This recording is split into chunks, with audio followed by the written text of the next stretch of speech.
Hey guys, we are on day 4 of our 5-day challenge, How to Open the Creative Channels. And I'm Alicia Lyons. I'm a mom and a business owner and an author and a life coach. And I'm Rachel Paeta. I am a freelance writer and a writing coach as well. And today's topic is about having a hard time getting started with your work.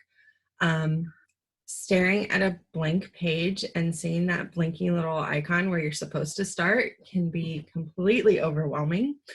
Trying to figure out how the heck am I going to fill this entire page and hopefully like 300 more with content can seem, just completely overwhelming.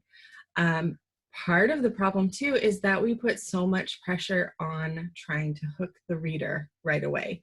So if this is the first line of the first page of your work in progress, or if this is the first line of a new chapter, you're always constantly going, is this going to interest my reader?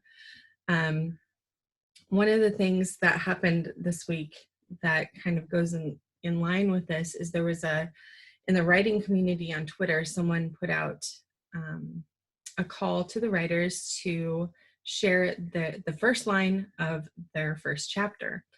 And I was kind of excited. I was like, oh, I get to share it with somebody. And so I posted it.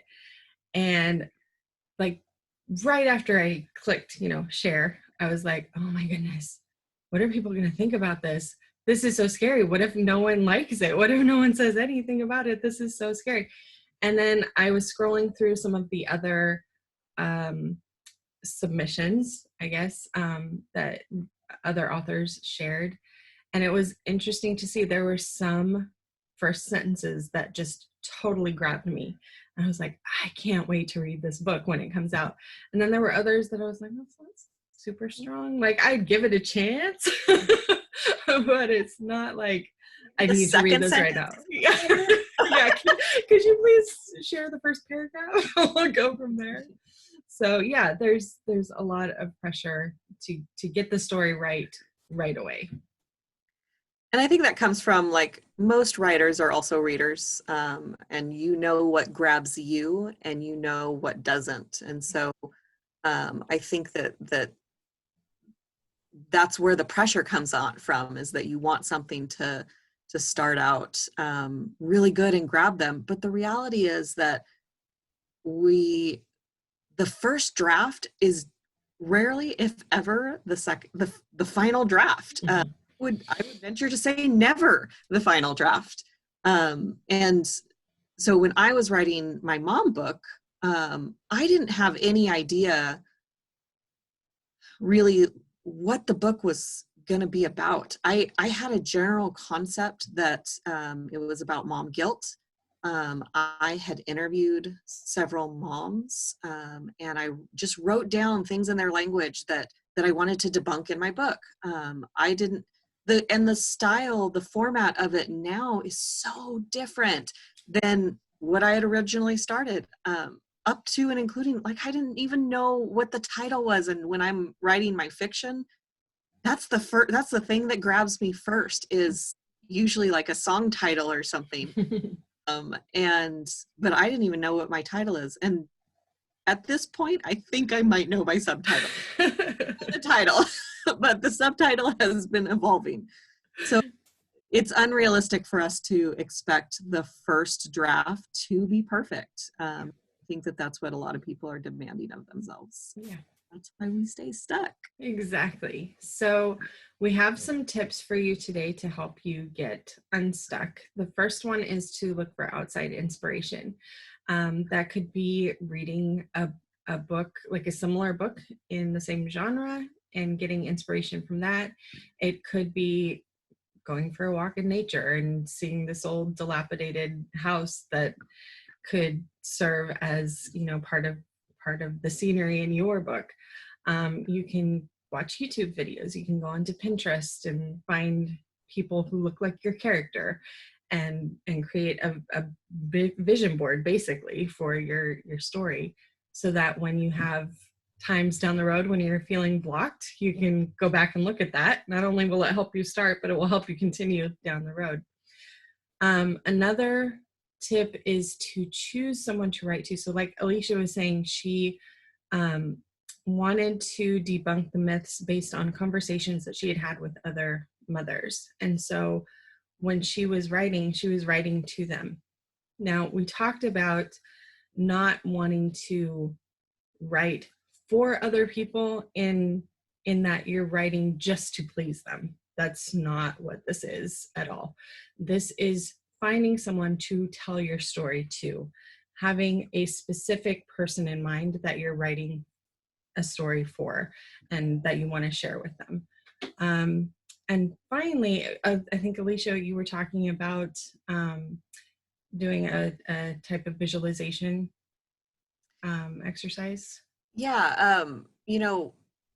Like I said, the scariest thing or Rachel said was the scariest thing is that blank cursor on the screen. So if you just close your eyes, and I think this was your idea, Rachel, but I loved it. Imagine your book turning into a movie. And so what's the opening scene of your movie? And you could just say, okay, this is my main character.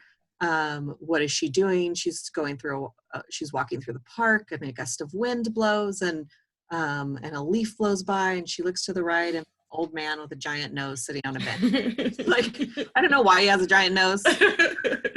And maybe she could be wondering, why does he have a giant nose? Is it pertinent to the story? Is it pertinent to the story? It might be. Who knows?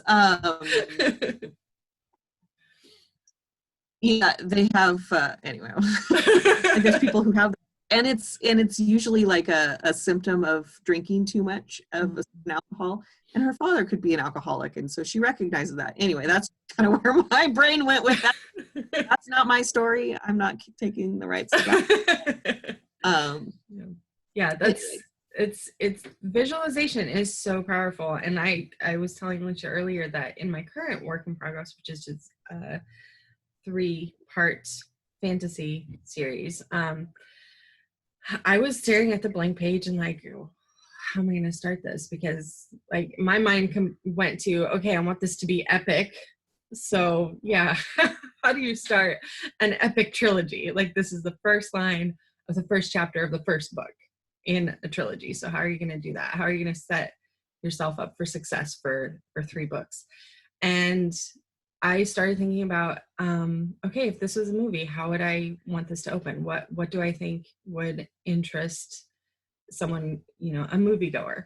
And so I wrote a scene based off of that. And in the editing process, I've changed that. That's not my opener anymore. But what's great about it is I have this really awesome scene now that I can put somewhere else in the book. It'll still fit, but it's still written really like dramatically, because I think when you think about something visual, like a movie or something, it can help you get into that really visceral kind of writing experience so that your reader can feel like they're really there. So I found it helpful. Think about the pressure that you put on yourself. How do I write 3 novels? And you don't even have the first line. Like, this is why we get shut down. Yeah. Write 1 sentence at a time. Sometimes that's all you have to do to get going. I know in my current work in progress is a love story, and there's times that I'm like, I don't know what's happening next. I have 0 clue. I know what's happening maybe 3 days from now in the book, but I don't know how to get from here to there, and stuff has to happen from here to there. And so, the last time I started writing, I just was writing sentences and hoping that at some point something would get triggered, and it did. So try to take the pressure off as much as you can. Yeah. And I think we said this earlier, but it doesn't matter whether you're at the very beginning of your new work in progress or in the middle and starting a new chapter. You're going to have various stages of beginnings throughout your work, and you can come up with blocks because of that. So if you're in the middle of your story and you're feeling blocked and you're like, I should have momentum by now. Yes, I hope you do. Sometimes you're going to feel stuck and you're not going to be sure how to to get that chapter started. So try looking for inspiration, think about who you're writing to, get in your head, visualize some things, and see what you come up with. So do you want to tell them what their homework is for today? No, we wanted you to just do your 15 minutes of writing and work on something. You may have a work in progress you're working on. Do 15 minutes of that, and if you don't, then start something, because we know you have seeds in your mind, and we just want you to plant them and watch them grow. So do that for 15 minutes, and then I think we have some writing prompts as well. For your bonus time. And my writing prompt, as usual, is for fiction.